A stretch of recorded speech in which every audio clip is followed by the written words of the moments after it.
Welcome back to News 3 at 4. Now, our area, of course, we are no strangers to severe weather events. And in fact, about 10 days ago, we saw some deadly tornadoes move through parts of southeastern Missouri and right here in southern Illinois.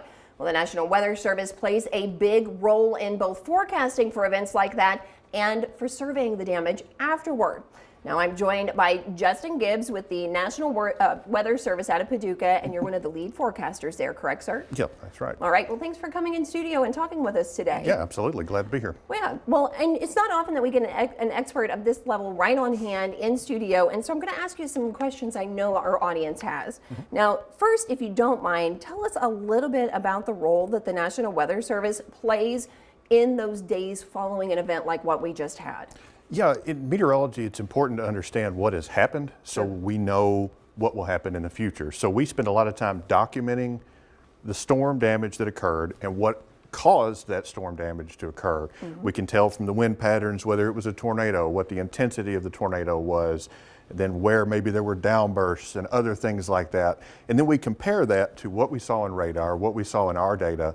So we say, okay, last time we saw this is what happened. And we use that to compile a database that helps us issue warnings and watches and things like that. Okay, well that kind of leads into my next question, which is whenever you're watching the radar and then you are boots on the ground, is there ever a conflict in what you saw versus what you're actually seeing when you get there? Yeah, there absolutely can be. I mean, tornadoes, as I think most of us know, are sort of chaotic. So you get, especially as you get further distance away from the radar, it becomes more of a question of what exactly is going on. We're having to use our experience and estimate a little bit more than we normally would when you get further from the radar. And there are definitely moments where we think, oh man, there has to be a tornado.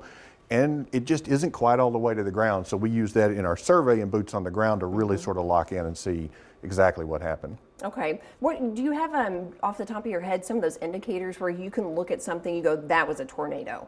Yes, typically with a tornado, the damage will meet in a center point. We call it a convergent damage pattern because the tornado is a central vortex of wind. And so when you actually see the damage, a lot of times you'll see things laid one direction and then kind of laid across one another.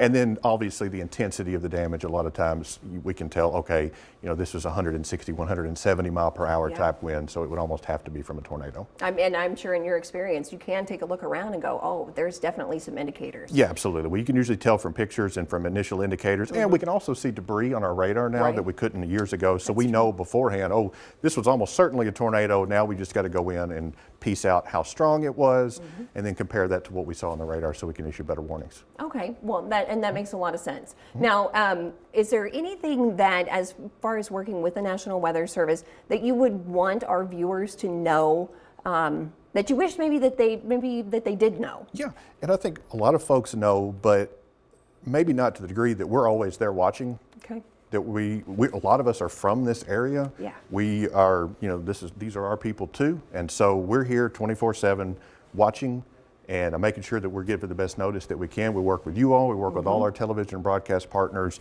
We have a constant network of communication to make sure that we give you the best heads up that we can. I know there's a lot of anxiety about tornadoes, and understandably so, but we're going to do the best that we can to make sure that you get the best warning that you can get. And somebody's always got their eyes on the radar. 24/7, yep. All right. Thank you so much for coming in. I feel much more informed, and especially about boots on the ground, knowing what you're doing during that survey process. Thank you so much. Sure, absolutely. All right, thank you. Well, now,